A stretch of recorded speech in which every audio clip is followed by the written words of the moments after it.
የህግ የበላይነት አለ፣ መንግስት አለ፣ ስርዓት አለ። መንግስት በሃይማኖት ጉዳዮች ጣልቃ አይገባም፣ ሃይማኖት ደግሞ በመንግስት ጉዳዮች ጣልቃ አይገባም። ነገር ግን ህግ ደግሞ ያስከብራል።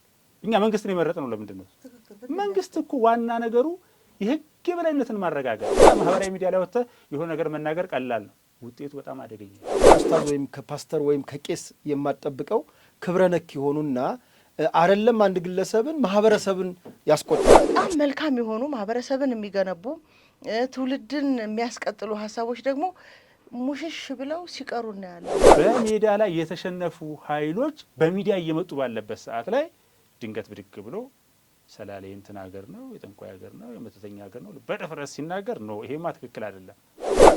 በራሳቸው ፍትህ ሊያረጋግጡ ሊሄዱ እንደሚችሉ የተቆጣ ህዝብ እንዳለ ስለምናውቅ ያ ከመሆኑ በፊት ፍትህ እንዲበየን እናደርጋለን። እምነት እመራለሁኝ የሚል ብዙ ተከታዮች ያሉት ያውም ደግሞ እመራለሁ የሚለው ወንጀልን ሳይሆን ወንጌልን የሆነ ሰው። አንዳንድ ጊዜ ለግጭቶቻችን ምክንያት የሆኑ ነገሮች እኮ ቀድመን ስለማናቃቸው ነው እሳቱ ከነደደ በኋላ የሚለበልበን።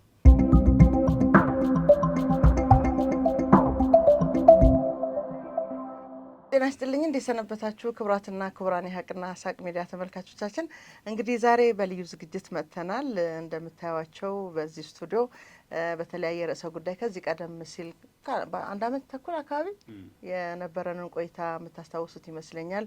በዴስክ ተከፋፍለን ሀሳቦችን ወደ እናንተ ስናደርስ ነበር። ዛሬም በተመሳሳይ አንዳንድ ሀሳቦችን እንዲያጋራን እንግዲህ ውብሸት ታየን እንግዳ አድርገነዋል።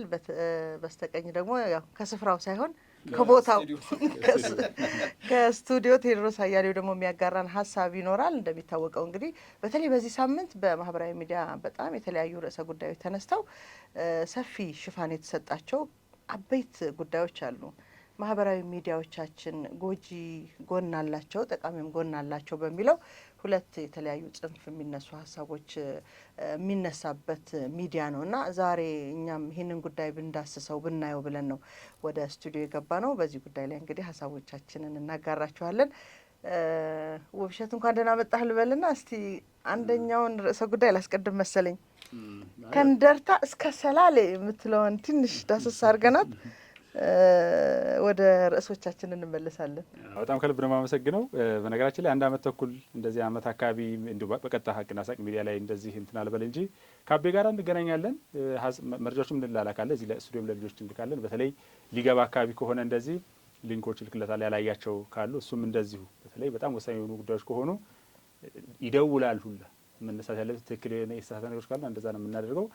ይሄም መቀጠል አለበት ብዬ ነው የማስበው። ከዚህ ከማህበራዊ ሚዲያ ጋር በተያያዘ ማህበራዊ ሚዲያ ዘመኑ ያመጣልን ትልቅ ጸጋ ነው፣ እውነት ለመናገር ትልቅ በረከት ነው። ነገር ግን በረከትን በአግባቡ ካልተጠቀምንበት በጣም አደገኛ ነው የሚሆነው። አሁን ሰሞኑን እየተመለከትናቸው ያሉ ነገሮች የሄድንባቸው ምናልባት ወደ በኋላ ላይ አስተማሪ ስለሆነ ማለት በአስተማሪ መልኩ የምናነሳቸው ጉዳዮች ስለሚኖሩ ጭምር በጣም በጣም ጥንቃቄዎች ያስፈልጋሉ። ብዙ ተጠቅመንበታል፣ ነገር ግን ደግሞ አደገኛ በሚሆንበት ጊዜ በዛው ልክ መነጋገር ያስፈልጋል። እንግዲህ ከእንደርታ እስከ ሰላሌ የሚለውን በተመለከተ ቀደም ሲል ዴስክ ነበረ። በነገራችን ላይ ጌትነት ረዳት ፕሮፌሰር ጌትነት አለማው አንዱን ዴስክ ይዞ እኔ አንዱን ዴስክ ይዞ እሷ ደግሞ አንዱን ዴስክ ይዛ ጥሩ መረጃዎችን እንትን እያልን ነበረ።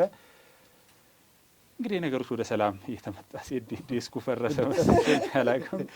አሁን ደግሞ በአዲስ መልኩ እንሄድበታለን። ቢያንስ በ15 ቀን አንድ ቀን እየተገናኘን ብዙ ሀሳቦችን እንለዋወጣለን ብዬ አስባለሁ። ሌላው የኢትዮጵያዊነት ልኩ የሚገለጸው እንዲሁ ዝም ብሎ ለፖለቲካል ኮሬክትነስ ብቻ ተብሎ አይደለም። በተጨባጭ ፈተሽ ሲደረግ ገለጥ ሲደረግ ፍንትው ብሎ የሚወጣ ነገር አለ እና አሁን እሷ እንግዲህ እንደርታ አይደለ ደግሞ ሰላሌ አንተ ደግሞ ወሎኛው ማለት ነው እና ሽምግልና ላይ ነበር እንደሚታወቀው ወንድሟ ልጅ እንትን ብላ እኛ ሽማግሌዎች ሆነን ምናምን ቁጭ ብለን ስናወጋ አሁን የእሱ አጎት አሉ፣ ከእሳቸው ጋር እያወጋው ነበር። ባለቤታቸው ደግሞ አሉ። እንደዚህ እንደዛ እያልን እያነሳን የዳረኝ እኮ ገሌ የሚባል ሰላሌ ምናምን ሲሉ የኔን አጎት ነው ስለኔ አጎት ነው የሚያወሩልኝ ምናምንና እንዴት ነው ነገሩ ምናምን ሲባል አይ እንትና እኮ ኧረ እሱ ደግሞ ያጎታችን ታናሽ ወንድም ነው አይተሃል። አይ ዝምድና ኢትዮጵያዊነት ልኩ እዚህ ድረስ ይሄዳል። ከዛ በጣም ደውዬ ማገናኘኋቸው። እንዴት ተገናኛችሁ ምናምን ተባለ። ረጅም ነው ኢትዮጵያዊነት ልኩ እዛ ድረስ ይደርሳልና እኛ ስለምንፈልግ አይደለም። እኛ አሁን እኮ መተሳሰር፣ መግባባት፣ መስተጋብራችን ምንትስ ቅብጥርስ ምናምን የምንለው ስለጨነቀ ነው። ይሄ ማህበራዊ ሚዲያውን ያጣበበው ጥቂትና ጨዋሂ ኃይል እየበጠበጠ ስላለ አይ እንላለን እንጂ መሬት ላይ ያለው ሀቅ ነው። በተለይ እንደኛ እንደኔ ለተንቀሳቀሰ ኢትዮጵያ በተለያዩ አካባቢዎች ላይ በስራም አጋጣሚ በምንም መሬት ላይ ያለውን ነገር እንመለከትና ወደ ማህበራዊ ሚዲያው ስንመለከት ጥቂትና ጨዋሂዎች 1% የማይሞሉ ሲያንቀጠቅጡት እንመለከታለን። እና ማህበራዊ ሚዲያ ላይ ወጥተህ የሆነ ነገር መናገር ቀላል ነው፣ ውጤቱ በጣም አደገኛ ይሆናል። የሚናቅም አይደለም፣ ጥቂትና ጨዋሂ ስለሆነ የሚናቅ አይደለም። ዝም ካል ካንቀላፋህ ይዞክ ይሄዳል። ትንሽ ክብሪት ነቻለ አገር ትንሽ ምላጭ አገር ትላጭ እንደሚባለው እንደዛ ነው። እና እዛ ላይ መሄድ ያስፈልጋል። በነዛ ጉዳዮች ላይ እንሄድባቸው። እስኪ እንደው እሱ ላይ ማለት ውቤ ሰሞኑን ሶሻል ሚዲያ ላይ አንድ የወጣ ጉዳይ ነበር። በተለይ ከአንድ ፓስተር ጋር በተያያዘ ምንጊዜም ወንጌልን መስበክ ወይም በተለያየ እምነት ተከታዮች የተለያየ አስተምሮች አሉ። በተለያዩ እምነት ተቋሞች የተለያዩ አስተምሮቶች አሉ። አስተምሮቶቻቸው የሌላውን ማህበረሰብ ወይም የሌላውን እምነት ክብር በማይነካ መልኩ ሲሆን እንደውም ፍቅር ያሸንፍና ይስባል ወደ እነሱ። ምነው ሙስሊም ባረገኝ፣ ምነው ክርስቲያን ባረገኝ ብለህ የምትቀናባቸው። ግን አንዳንዶቹ ከዛ ይልቅ ተራ ከአንድ እምነት አባት ወይም አንድ እምነት ከኡስታዝ ወይም ከፓስተር ወይም ከቄስ የማትጠብቀው ክብረ ነክ የሆኑና አይደለም አንድ ግለሰብን ማህበረሰብን ያስቆጣል። በዚህም የሰላሌ ኮሚኒኬሽን በትላንትናው ዕለት ያወጣው መግለጫ ነበር። ከዛ በፊት ግን ውቤ ያው አንተ ነበርክ ፊት ለፊት ወጥተህ ሁሉም ለህግ አካል መቅረብ አለባቸው ያልከው። ከሱም በዘለለ ከዚህ በፊት አንድ ፓስተር የተከበረውን የጀግናው ኢትዮጵያ መከላከያ ሰራዊታችንን ዩኒፎርም የለበሱ ወታደሮች የሚመስሉ ሰዎችን በማንከባለል ክብረ ነክ ነገሮችን ሲሰሩ ነበር እና ከተቋም እስከ እምነት እስከ ህዝብ ድረስ እንግዲህ ህዝብን ያክል የመድፈር ነገር ነው እና እንዴት መቃኘት አለባቸው የእምነት ቤቶች፣ የእምነት ተቋማት አስተምሮት የሚያስተምሩ ሰዎች እንዴት መቃኘት አለባቸው ብለህ ታምናለህ? እንዴ በጣም ትልቅ ነገር ነው። በነገራችን ላይ ቀደም ሲል እንዳልኩት ማህበራዊ ሚዲያው ደግሞ ሌሎችም የሚዲያ ፕላትፎርሞች ዘመኑ የሰጠን ትልቅ በረከቶች ናቸው፣ ጸጋዎች ናቸው። በደንብ ከተሰራበት ምናምን ካለበት ሀሳብን በነጻነት የመግለጽ ነጻነትንም የሚያረጋግጡ ናቸው፣ በህግ አግባብ በስርዓት እስከሆነ ድረስ ማለት። ነገር ግን ሀሳብን በነጻነት የመግለጽ ነጻነት ማለት ስርዓት አልበኝነት አይደለም። 3 መርሆች አሉት ነው የሚባለው። አንደኛ በህግ ነው የሚገዛው። ሀገራት የራሳቸው ህግ አላቸው። ሌላ የስነ ምግባር ጉዳይም አለው። እነዚህ ማህበራዊ ሚዲያዎች የምትጠቀምበት ኤቲክስ አለው፣ ስነ ምግባር አለው። ሌላ የማህበረሰቡ ሞራል የሚባል ነው። ሞራሉ፣ ባህሉ፣ እሴቱ ወዘተ ወዘተ። ለምሳሌ ቻይና ውስጥ እኮ እዚያ ኢትዮጵያ ውስጥ ለምግብነት ስለማናውለው ነገር ምግብ ብለህ ልጽፍ ትችላለህ። ኢትዮጵያ ውስጥ እንደዛ ብትል ከሞራላችን፣ ከባህላችን፣ ከሁሉ ሴቶቻችን ጋር የሚሄድ ነገር አይደለም። አሁን ከዚያ እኮ ሰሞኑን ያጋጠመው ነገር ምንድን ነው? እሱ አንድ ፕሮፌት በሚል እንግዲህ እርግጠኛ መሆን መቻልም አለብኝ። አሁን እኮ በየቦታው እንደዛ የሚሉ ሰዎች ይመጣል። ከእንትን ጋር የሚያዝ ነገር አለ። ይሄ በነገራችን ላይ ከወንጌላውያን ጋር እዛ ስጽፍም እንደዛ አላልኩኝ፣ ከአማኞች ጋር የሚገናኝ ነገር አለ። ምክንያቱም ወንጌላውያንን እኔ አውቃቸዋለሁ ከልጅነቴ ጀምሮ፣ የፕሮቴስታንት እምነት ተከታዮችን አውቃቸዋለሁ። ትምህርቶቻቸው በጣም ጣዕም ያላቸው፣ ለዛ ያላቸው፣ ሽቶ የሚናፈቁ ምንም እንኳ የእምነት ተከታዮች ባንሆን የምንናፍቃቸው የምንወዳቸው። እኔ አሁን ዞይ በነበርኩበት ጊዜ እከታተላለሁ። በአካባቢዎች የህይወት ብርሃን፣ የመሰረተ ክርስቶስ፣ የአማኑኤል ባፕቲስት ደቡብ አካባቢ ልጆች ያሉበት ምናምና ሞወዳቸው እገሌ ብዬ ሁሉ ነገር ይችላል። የዛሬ 30 ዓመት የነበሩ ሰዎችና ከዛ ጋር የሚገናኝ አይደለም ለማለት ያክል ነው። እምነቱም ይህም ሰው ቢሆን የሚያራምደው ነገር ሌላ ጉዳይ ነው። ችግር የለብኝም ሙስሊም ያደረገውን ነገር በተመለከተ ግን ትክክል ስላልሆነ በማህበረሰብ እሴት ላይ የተቃጣ በመሆኑ በተለይ በሜዳ ላይ የተሸነፉ ኃይሎች በሚዲያ እየመጡ ባለበት ሰዓት ላይ ድንገት ብድግ ብሎ ሰላሌ እንትን ሀገር ነው፣ የጠንቋይ ሀገር ነው፣ የመተተኛ ሀገር ነው በድፍረት ሲናገር ነው። ይሄማ ትክክል አይደለም። ህዝብ እንደ ህዝብ እንደዚህ ሊደረግ አይገባም። ህዝብን ማህበረሰብን ማነወር ትክክል አይደለም። ህግ የሚለው ምንድን ነው? በነገራችን ላይ በህግ አግባብ በህግ ዶክትሪን ምን ተነገረ ብቻ ሳይሆን ማን ተናገረው የሚለው ወሳኝ ነገር ነው።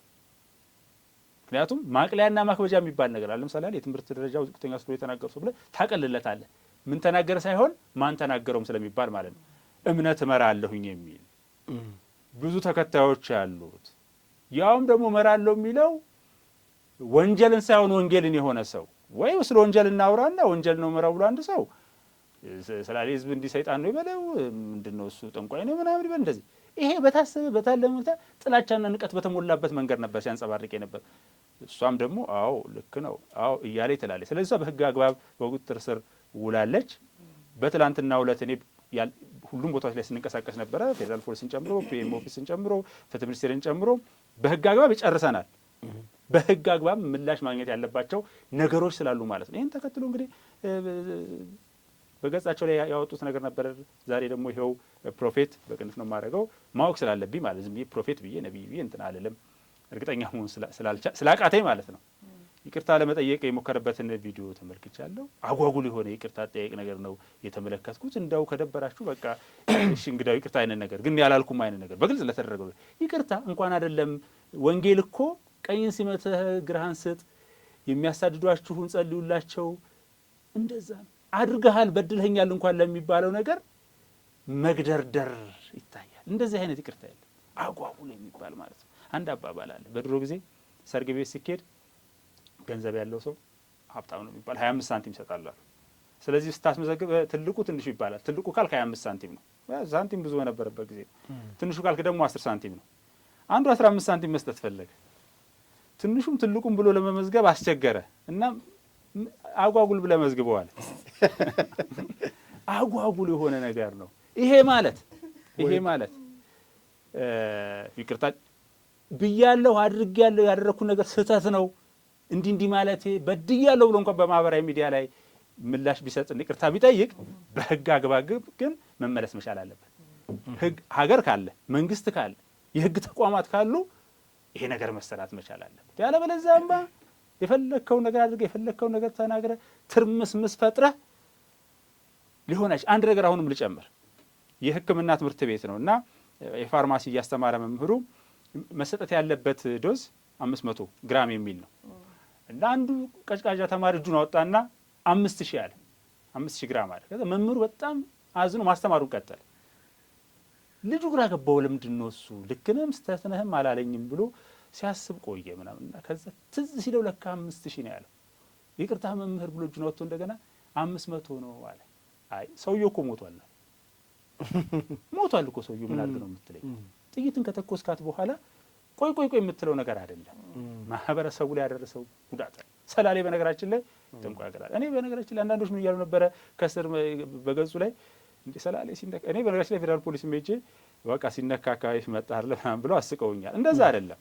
እኔ ለሁሉም በነገራችን ላይ ገብቶ ለሚመለከት ሰው በሁሉም የእምነት ተቋም በሁሉም ቋንቋ በሚናገሩ ላይ የማይሆን ነገር ሲደረግ ሀሳቤን ለመግለጽ እሞክራለሁ።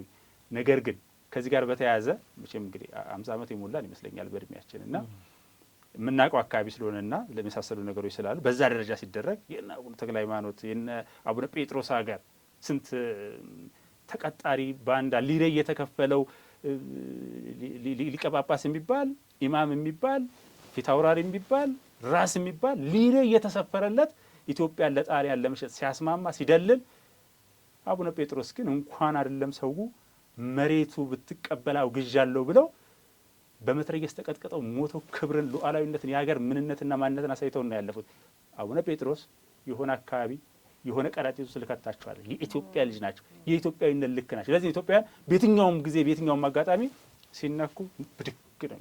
ቀልድ የለም። አይ እንዴ ከንጉሱ ጋር ተጣልታችሁ የለም እንዴ ሲባል ተው ንጉሱ የራሱ ጉዳይ ነው፣ ይሄ እኮ በኢትዮጵያ ነው ብለው የሚመጡ ከዳር ዳር ተነቃንቀው ግራ ይገባዋል እኮ። እኛ እኮ አናቃትም እኮ ኢትዮጵያን በነገራችን ላይ የምናቃት ይመስለንና አንዳንድ ነገሮች እንልና እንደማናቃት እንረዳለን። ሻዕቢያም ከሆነ ሳለ ምናምን አይሁን ተከፋፍሏል ምናምን ብሎ ሲመጣ ጭራው ተቆርጦ ተመለሰ ምናምን። እንደዛ ነው ሁሉ ጊዜ የሚሆነው ለማለት ያክል ነው። ግን ማህበራዊ ሚዲያው ሀሳብን በነጻነት መግለጽ መብት ስርዓቶች አሉት። ለምን እንደ ስርዓት አልበኝነት አይደለም፣ በዘፈቀደ የማድረግ ጉዳይ አለ። ይሄንን በተመለከተ እመነኝ ይሄንን ያልከውም ሰው በህግ አግባብ የህግ የበላይነት ይረጋገጣል፣ ፍትህ ይበየናል። ምንም ጥያቄ የለውም። በአጠቃላይ ያው እንግዲህ ህመማችን በ500 ሚሊግራም እና በ5000 ሚሊግራም የሚታከምበትን መጠን ልዩነት አሳይተናል። እናመሰግናለን። አንዳንድ ጊዜ ነገሮች ስህተት ሲሆኑ ምን ያህል የህመሙ እስከ መግደል እንደሚያደርስ ያሳያል። አሁን የሰጠህን ምሳሌ። በተቃራኒው ደግሞ በጣም መልካም የሆኑ ማህበረሰብን የሚገነቡ ትውልድን የሚያስቀጥሉ ሀሳቦች ደግሞ ሙሽሽ ብለው ሲቀሩ እናያለን። ከመልካሙ ይልቅ የከፋው ኔጌቲቭን ሰው ይፈልጋል። የመንግስት ተቋማትን በተመለከተ ግን ለመንግስት ምን በዚህ አጋጣሚ መልእክት ማስተላለፍ ፈልጋለሁ። መቼስ የፍትህ ተቋማት አሉ፣ ፖሊስ አለ፣ ሌሎች ብዙ ተቋማት አሉ ይሄን ጉዳይ የሚበይኑና አንዳንድ ጊዜ ግራ ይገባል። እኔ አሁን ለምሳሌ ከዚህ በፊት ምናልባት ከዚህ ጋር በተያያዘ አንዳንድ ሊንኮች እየደረሱ ደግሞ ሌላ እንደዚሁ እምነት መሪ የተባለ ወጣት ደግሞ ሰሜኑ ሰዎች የሚሄዱት እኮ ለቱሪዝም እዛ አመታዊ ግብር የሰይጣን ግብር እንትን ብሎ በኢትዮጵያ ሰማይ ስር እንደዚህ ነገር ተደርጎ ሲደረግ እንደ ይሄ ቱሪዝም እና ባህልና ቱሪዝም ምናምን የሚባለው ምክንያቱም እኛ ቱሪዝሙ ትልቅ ሀብት ነው። ሌሎች ሀገራት እንደው ልቦለድ እንኳን ፈጥሮ የሌለ ነገር አድርገው የሆነ ነገር ካልሻቸው አዎ ልክ ነው ብለው እዚህ ጋር መልአኩ አርፎ ነበር ብለው ምን ብለው ሁሉ ያደርጋል። ያሉንን እሴቶቻችን አክሱም ሄደን እንዳንመለከት፣ ላሊበላ እንዳንመለከት፣ ጎንደር እነዛን አብያተ ክርስቲያናት እንዳንመለከት የመሳሰሉ እንዳይደረግ ሰሜኑ የሚሄዱት ታዲያ ለምንድን ነው? እሱ እንትን ሌላ ቦታ ጠፍቶ ነው እንዴ? የሰይጣን ግብር ስላለ አይነት ነገር ሲያስተላልፍ መንግስት ምን ነው ለምንድን ነው የሚሽኮረመመው? ማለት ምንድን ነው የሚፈለገው? የሆኑ ጎረምሶች አለባበሳቸው ምናምን ያለ ገና እምብርታቸው ያልደረቀ ልጆች የሆነ ነገር ስላደረጉ ይዘሽ መክረሽ የምንለቂ ከሆነ እንዴ ነው ታዲያ እምነት መሪ ነው የተባለ ለሌሎች ተምሳሌት ይሆናል የተባለው በዚህ ደረጃ? እንደ መንግስት ግድ የለም እሺ፣ ፖለቲካው ዝም በል ፖለቲካ እንዴ ቱሪዝም እና ምናምን እንዴት ዝም ይላል? ደብዳቤ እንዴት አይጽፍም ለእንቱ? ይሄ እኮ በጣም እኮ አደገኛ ነገር ነው። እኔ አሁን ነገ ወደ ላሊበላ ልሄድ ስል ወይ አክሱም ሄጄ ጎበኛለሁ ሀገሬን የኢትዮጵያን ቅርስ ብዬ ስል ወደ አእምሮ የሚመጣው አመታዊ የሆነ ግብር እንትን ለሰይጣን ለማደስ ነው የሚለው ነገር ነው። እያፈርኩ ሁሉ ሊሄድ ነው ማለት ነው። ምን ታስቦ ነው እንደዚህ አይነት ቅስቀሳ የሚደረገው? ግን ምናልባትም እኮ በዚህ በውስጠ ሚስጥሩ ተመሳሳይ የዚችን ሀገር ከፍታ የሚያንጸባርቁ ትልልቅ ታሪካዊ ቦታዎች፣ መንፈሳዊ ቦታዎች እንዳሉ አምኖ ምናልባት ማህበረሰቡ ለነዛ ከሚሰጠው ትኩረት አንጻር ሌላውን ነገር አይመለከትም ከሚል ይህን ክፍተት የሚጠቀሙበት ሰዎች አሉ። ከራሳቸው አንደበት በምስክርነት የሚቀርቡ ሰዎችን ስናገኝ መንግስትም ቅድም እንዳልከው ማድረግ ያለበት ነገር የዚህን ነገር እውነታነት፣ ምክንያቱም ከማህበረሰቡ እሴት እምነት በጣም የራቀ ስለሆነ ሀሳቡ እውነት ይሄ ነገር አለ ወይ? ማህበረሰቡ ያውቀዋል ወይ? የሚያውቀው እስከሆነ በምን መንገድ እስከዛሬ አስተናገደው? ምናልባት ወደ ሌላ ግጭት በሚመራ መንገድ ወይስ ነገሩ ወደ ህግ አግባብ በማምጣት የሚለውንም ማየት ያስፈልጋል። ምክንያቱም አንዳንድ ጊዜ ለግጭቶቻችን ምክንያት የሆኑ ነገሮች እኮ ቀድመን ስለማናቃቸው ነው እሳቱ ከነደደ በኋላ የሚለበልበን። ስለዚህ እንዲህ አይነት ነገሮች ሊኖሩ ይችላሉ። ካሉስ የመንግስት አካላት የሚመለከተው አካል የምንለው ኢቭን ራሳቸው የእምነቱ መሪዎችና አባቶች ይህን ጉዳይ ወደ በተመሳሳይ እንደዛ እንደተባለ ሁሉ በተመሳሳይ ደግሞ ይሄ የተባለው ነገር አግኝተነዋል ወይም አላገኘነውም መልስ መስጠት እኮ ያስፈልጋል። የተባለበት ምክንያት ግጭት ለመፍጠር ነው። ስለዚህ በዚህ መንገድ ጉዳዩን አቀዝቅዘነዋል ወይም ፈተነዋል ወይም ወደ ህግ አግባብ ወስደነዋል የሚል ፈጣን ምላሽም ያስፈልጋል። ምክንያቱም አሻግረን ቱሪዝምን ከምናይ ከራሱ ከማህበረሰቡ አንደበት የሚወጡትን ማየት መዳሰስ ያስፈልጋል ብዬ ስለማምን ነው። ናቸው ማንን ነው እየሰበኩ ያሉት? እኔ አንዳንድ ጊዜ እኮ የተነሳው ጉዳይ ከክርስትና ጋር የተያዘ ክርስትና አካባቢ ላይ ያለ ፕሮፌት ነው ብለን እንየውና እንግዲህ ጌታችን መድኃኒታችን ጊዜ ኢየሱስ ክርስቶስ ዝቅ ብሎ የደቀ መዛሙርቱን እግር እስከ ማጠብ ብዙ ነገር እንደዚህ ያንተትና እንመለከትና አንገታቸውን ያደነደኑ ለተናገሩት ነገር እንኳ አዎ ተናግሬ ያለው ስተት ነው ለማለት እንኳ አንገታቸውን አደንድነው አይ አዛብታችሁብኝ ነው ስለዚህ ግን ለማንኛውም ይቅርታ የሚሉ ከየት ነው የመጡ? የሚሰብኩት ማንን ነው ምን ነው ብለን እንድናስብ ያደርገናል። እንደውም ያስፈራራሉ እንደ ብዙ ነገሮችም አሉና ከዛ ዞሮ ዞሮ እነሱ ምንም ይሁን ምን የህግ የበላይነት መረጋገጥ አለበት። ትምህርት አለበት። መንግስት ስራውን ይስራ። የምስማማው ነገር ምንድነው? አንደኛ አሁን ከሶሻል ሚዲያ ብቻ ሳይሆን ከአጥቢያዎችም ይሁን ከቤተ ክርስቲያንም ይሁን ከመስጂድ የሚወጡ ትምህርቶች አንደኛ አስተምሮታቸው ቁርአናዊ ቢሆን መጽሐፍ ቅዱሳዊ ቢሆን ይህንን መዘባበት ላይ አይደርሱም። መቼም ሰላል የሚል መጽሐፍ ቅዱስ ላይ አይገኝም። ወይም ስለ ባዕድ አምልኮ ቢናገር የሆነ ጊዜ በኦሪት ጊዜ የሚፈጠሩ አምልኮቶችን ይናገር ካልሆነ በስተቀር በስም ጠቅሶ ሰላሊ አይልም። ይህን ከየት አመጣው? አንድ ይህን መታሰብ አለበት። ለምንናገረው ነገር መጠንቀቅ አለብን።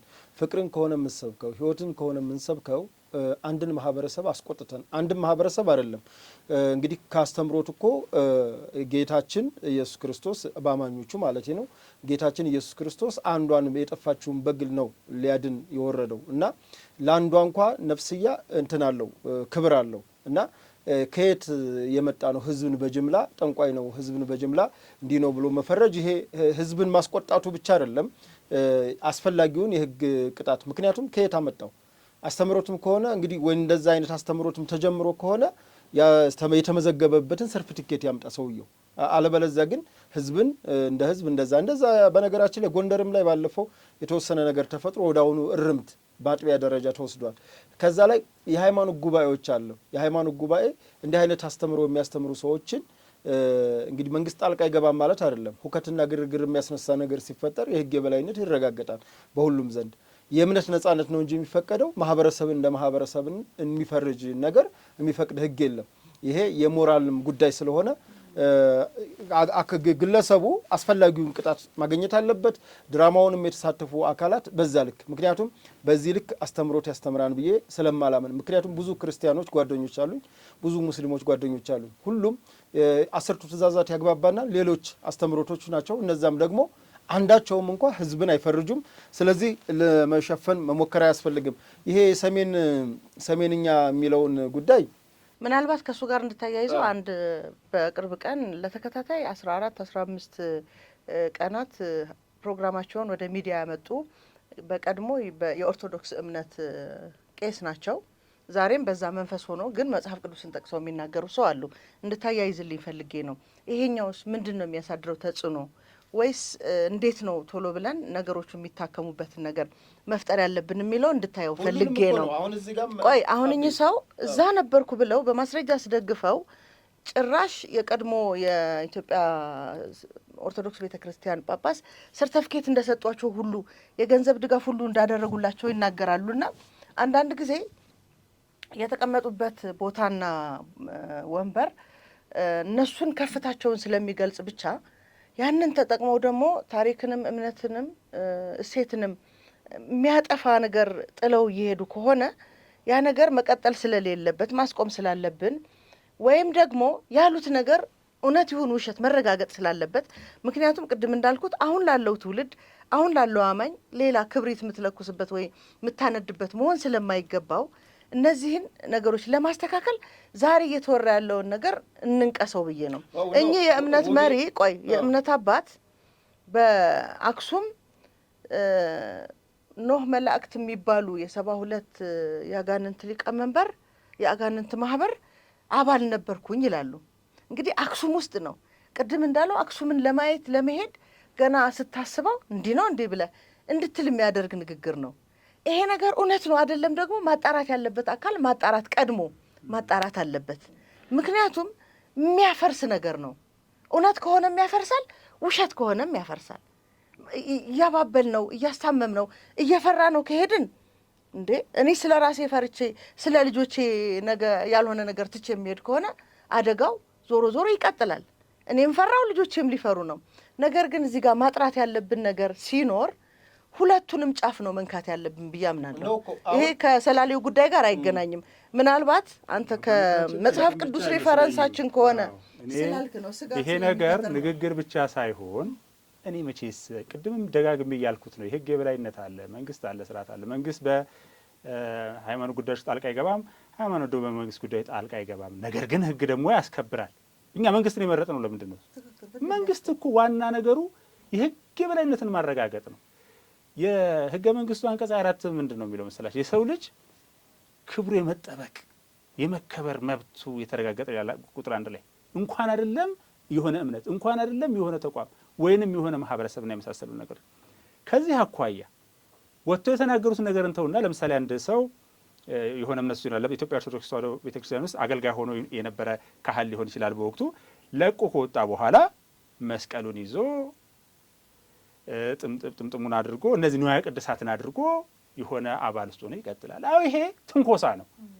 ከለቀቀ ለኛ ትርጉም አለው። ለምሳሌ መስቀል አይነና መስቀል ጽነና መስቀል ተነስነ ብለን ትርጉም አለው ለኛ። ለምሳሌ ፕሮቴስታንቶች መስቀል በእጃቸው ይዘው አይሄዱም አይደለ? ይሄ ማለት መሳለቅ፣ ማላገጥ፣ ማሾፍ ነው። ጥምጥሙን አድርጎ አልባሳቱን ለብሶ ለምንድን ነው መንግስት ዝም የሚለው? እረፍ፣ ይህ ችግር የለም። ሰዎች የፈለጋቸው ነገር የማመን መብት አላቸው። ይሄ ግን መሳለቂያ ማድረግ፣ ማሾፍ ትክክል አይደለም። የሚገርመው ነገር ምን ያህል ሀሳቦቻቸው ተጽዕኖ እንደሚፈጥር አንድ ነገር ላስታውስህ። አሁን እኚህ ሰው የእምነት አባት ነበርኩ የሚሉት ወይም ነኝ የሚሉት ሰው የመስቀል በዓልን ስናከብር ደመራ ላይ መስቀል ይደረጋል አይደለም? ለምንድን ነው የክርስቶስን መስቀል የምናቃጥለው ይላሉ። ይሄ በአይምሮ በሰው ልጅ አይምሮ ላይ የሚፈጥረውን ተጽዕኖ ወይ ለሳቸው የታያቸው ነገር ለኛ ሊያበሩልን የፈለጉት ነገር አለ ወይ እቺ ድርጊት ደግሞ መኮነን ያለ እቺን ሐሳብ ደግሞ መኮነን ያለበት አካል ደግሞ አለ መፈጠር አለበት አይደለም። መልስ መስጠት እንግዲህ ይሄን በተመለከተ ለምሳሌ ያህል መስቀል እኮ በነገራችን ላይ መስቀል ላይ ሲሰቀሉ የነበሩት ወንጀለኞች፣ ኃጢአተኞች፣ በደለኞች ነው። እንደ በደለኛ ስለተቆጠረ ነው እዛ ላይ ተሰቀለው። እኛን እኮ የሚያድነን እኮ ብለን የሚታሰበው እኮ በክርስትና እኮ ያ መስቀሉ አይደለም እኮ ተምሳሌታዊ ነገሩ ያን ስቃይ የተሸከመበትን መከራውን ተሸክሞ የሚሄድበት እኮ ያንን በተመለከተ ለምን ይቃጠላል? ተቃጠለልን እኮ ክርስቶስ ተቃጠለልን እኮ ምን አለልን? እሱ ችግር የለውም። ነገር ግን ይህንን ምላሽ መስጠት ያለባት ለምሳሌ ቤተክርስቲያን የቤተክርስቲያኗ እኮ አመራርን ስንመለከት ምን ስንል አሁን ብቻ ሳይሆን እንዴ መኪና ቢኤት ስለመግዛት የሚጨነቅ ቆሞስና ውቤ አሁን ካነሳን እናንሳው ብዬ ነው። አይደለም አሁን ሃይማኖታዊ ፕሮግራም አይደለም ፕሮሴስ ታደርግ ነው። ቆይ አይደለም ግን ብዙ ጊዜ አስተምሮቶች እንትን የሚሉት ወይ የቃላት ወይ ያረዳድ ወይ ደግሞ የሆነን አካል ለምሳሌ ከሙስሊሞች ክርስቶስን የሚቀበሉበት ድንግል ማርያም የወለደችበትን እና እኛም ድንግል ማርያምን የምንቀበልበት ክርስቶስን የምንቀበልበት በክርስቲያን እምነት ተከታይ ስለሆንኩ ይለያያል እንጂ በቅድስናቸው በሙስሊምም ክቡር ነው፣ በክርስትናም ክቡር ነው። ግን የምንቀበልበት አውዱ ነው። አስተምሮ እሱ ነው። ከዚህ አስተምሮ ውጭ ግን ወጥተህ አማኙን ምእምናኑን ዝለፍ የሚል የለም። ክርስቶስ እኮ እነዛ ቄሳሮችም ምኖቹም ሲከተሉት እኮ አንድም ቦታ ላይ እኮ አልዘለፋቸውም። እንደውም ስለ ሁሉም በግርፋቱንም ግልምጫውንም እንደውም እሱ ነው የበታች የሆነ ሲያሰተትና በትትና ነበር ሲያልፍ የነበረው እስከተሰቀለበት ጊዜ አንድም ቦታ ላይ ህዝብ አልዘለፈም። ህዝብ መዘለፍ አለበት ብለሽ መቼም አታምኒም። አሁን ምንም ከለላ ልንሰጥ አይገባም። የፈለገ ምን ልንከተል ልንገርሽ። እኔ ስለ ሞዓ ተዋህዶ ስናገር ኦርቶዶክስ ነኝ በድፍረት ነው። ምክንያቱም ሞዓ ተዋህዶ የሚባል አስተምሮ በኦርቶዶክስ ውስጥ ስለሌለ ገብቶሻል። እኔ ክርስቲያን ነኝ። አንድም ቦታ ግደል የሚል የለም። አንድም ቦታ በጦር መሳሪያ ሳይሆን ክርስትና በመስቀል ነው ሊከበር የሚችለው፣ በስብከት በወንጌል ነው ሊገኝ የሚችለው። ከዛ ውጭ ግን እንደ ሞዓ ተዋህዶ እንደነ ቄሱ አይነት ሰውዬ እየወጣ ግደሉ ስላል አይደለ። ስናይፐር የያዘ ቄስ አያድነኝ መስቀል የያዘ እንጂ።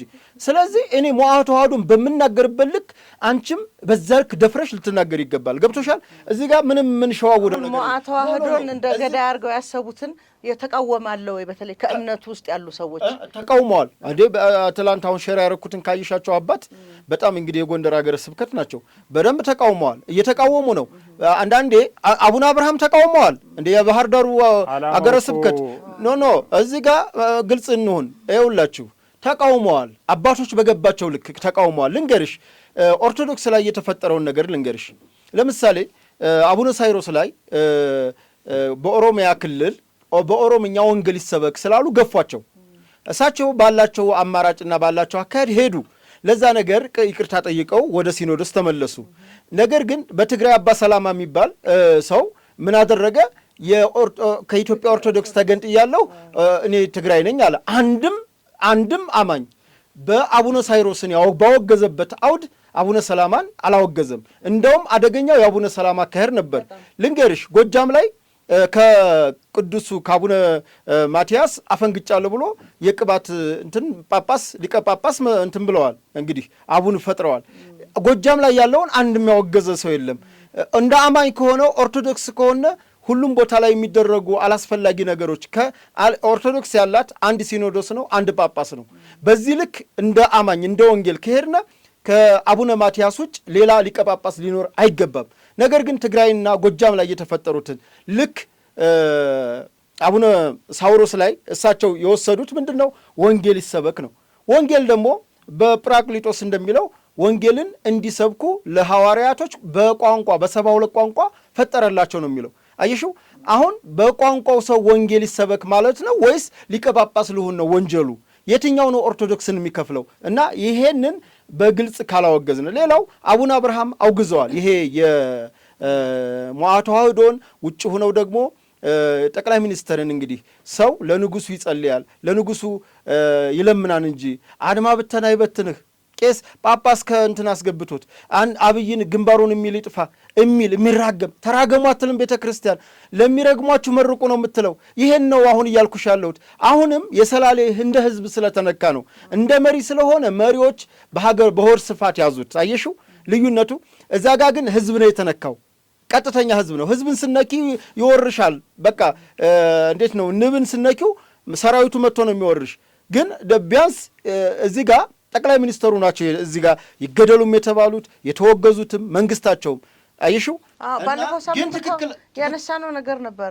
የትግራዩ አባ ሰላማ አባ ሰረቀ የሚባሉት ይሄን ጦርነት የመራው እግዚአብሔር ነው፣ ጀነራሎቹን የመራቸው እግዚአብሔር ነው እያሉ ነበር። እንግዲህ እግዚአብሔር ጦርነት መሪ አድርጎ በህዝብ ላይ ሌላ እልቂት እንዲፈጽም የተሾሙ ጀነራሎች አስመስለው ሲናገሩ ነበርና ይሄንን መቃወምና እንደ የእምነት የሮማው ሊቀ ጳጳስ በነገራችን ላይ ውቤ የሮማው ሊቀ ጳጳስ እኮ የሚታወቁት በኢትዮጵያን ሲወሩ ጣሊያኖቹ ማለት ነው ባርከው ታንክ ባርከው ስለላኩ ነው ኢትዮጵያን በዓለም አቀፍ ወንጀል ስጠይቅ የነበረው። ጳጳስ መንፈሳዊ ነገር ሊያመጣ ነው እንጂ የሚገባው ጦርነትን ሊሰብክ አይገባም። እንደውም ሁሉም እኮ በክርስቶስ ልጆቹ ናቸው አይደል እንዴ?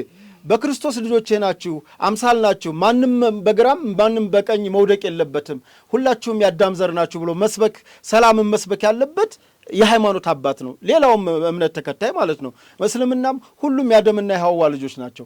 ማንም እንዲሞት አይፈቅድም። ግን ምንድነው ችግሩ? የግል ኢጎ፣ የግል ፍላጎት። ከእንደገና ደግሞ አንዳንዶቹ ይመስለኛል በአዳራሹ ሁሉ የሚቀር ይመስላቸዋል ስብከቱ እና እንቀረጻለን ብለው ማሰብ አለባቸው። ፐብሊክ እንደሚሆን ማሰብ አለባቸው። ወንጌላቸውን ከወንጌል ከመጽሐፍ ቅዱስና ከቁርአን መውጣት የለበትም። ያ ሲወጣ የግል ፍላጎት ሲኖር ነው ችግር እየፈጠረ ያለውና ውቤ ግን እስኪ የዚህን ፓስተር ጉዳይ ከምን አደረሳችሁ? ትናንት ፌዴራል ፖሊስ ሄዳችሁ ነበር። ለመጠቅለል ያክል በመች ላይ ሀሳቡ ስለተነሳ አንደኛ የዚህ ሞዓ ተዋህዶ በተመለከተ ኮንስፓይረሲ ነው። ኮንስፓይረሲ ኦርቶዶክስን ማፍረስ ነው። ምክንያቱም በሁሉም ቦታዎች ላይ አባሎቻችን አሉ። ሁሉም ቦታ ይላል የኢትዮጵያ ኦርቶዶክስ ቤተክርስቲያን ባለችበት ቦታ ሁሉ አድርገናል ይላል። መንግስትን መገልበጥ ዓላማችን መግደል ነው መፍለጥ ነው ይላል። በሌላ አባባል ኦርቶዶክስን መንግስት ምን እየጠበክ ነው በላት ነው።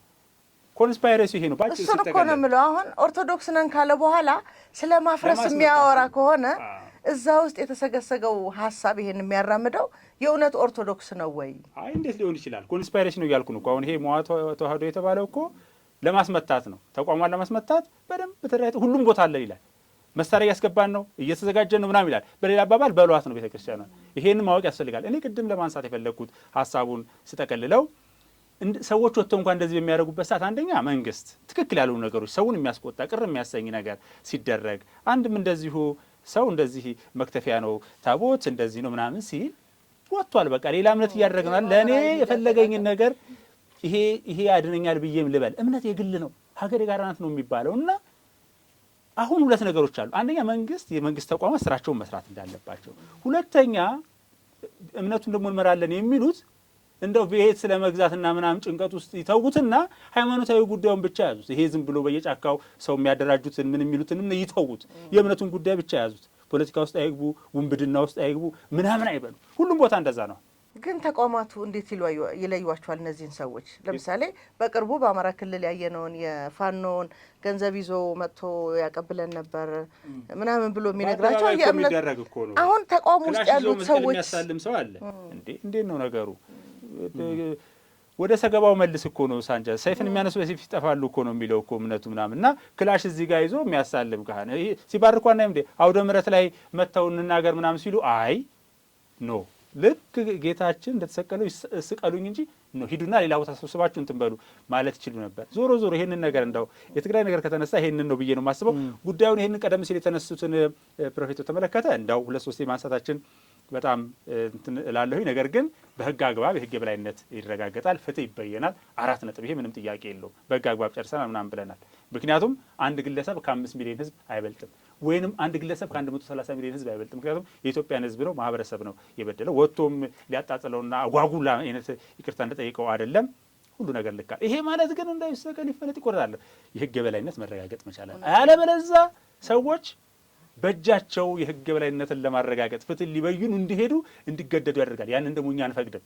ያንን ስለማንፈቅድ በህግ አግባብ እንዲጠየቅ እናደርጋለን። አለዛ ከገባ ሰተት ብሎ ከገባ አንዳንዶች በራሳቸው ፍትህ ሊያረጋግጡ ሊሄዱ እንደሚችሉ የተቆጣ ህዝብ እንዳለ ስለምናውቅ ያ ከመሆኑ በፊት ፍትህ እንዲበየን እናደርጋለን ለማለት ነው። ትግራይ ተነስቷልና ግን አንድ አጀንዳ አንስተን ብንቋጨው ደስ ይለኛል። ከእምነት አንጻር ይህንን ካልን ምናልባት ማህበራዊ ሚዲያና በፖለቲካ ደግሞ ጠቃሚና ጎጂ ገጽታውን የትግራዩን ማንሳት እንችላለን። ሰሞኑን ወጣቶች እነዚህ በረሃብ የተጎዱ ዜጎችን በተለይ መጠለያ ውስጥ የነበሩትን ያጎሉበት መንገድ የክልሉ መንግስት አያውቀውም ነበር። ከዚህም በላይ ጥፋት ይደርስ ነበር።